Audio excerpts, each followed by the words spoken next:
उमेद अभियानांतर्गत राज्यात 2773 कंत्राटी अधिकारी, कर्मचारी आणि सुमारे 60,000 समुदाय संसाधन अल्पशा मानधनावर काम करत आहेत. यामध्ये कोल्हापूर जिल्ह्यातील 80,000 कर्मचाऱ्यांचा समावेश आहे.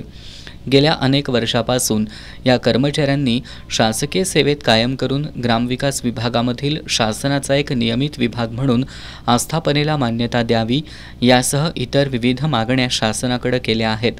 मात्र अद्यापही त्याची दखल घेतली गेलेली नाही. त्यामुळे शासकीय सेवेत कायम करून ग्रामविकास विभागामधील शासनाचा एक नियमित विभाग म्हणून आस्थापनेला मान्यता द्यावी यासह इतर मागण्यांकडे शासनाचं लक्ष वेधण्याकरता उद्या सोमवारी अभियानातील कंत्राटी कर्मचाऱ्यांचा मुंबईत महामोर्चा काढून बेमुदत धरणं आंदोलन करण्यात येणार आहे, अशी माहिती उमेद महाराष्ट्र राज्य महिला आणि कर्मचारी संघटनेच्या अध्यक्षा आशा गुरव यांनी दिली. राज्यात 40,000 कोटींची मोठी अर्थव्यवस्था निर्माण केली असून या अभियानाच्या माध्यमातून येत्या 5 वर्षात ती 1,25,000 कोटींपर्यंत जाऊ शकते. असं असतानाही शासन स्तरावरून हे अभियान 2026ला बंद करण्यात येणार असल्याचं सांगण्यात येत आहे.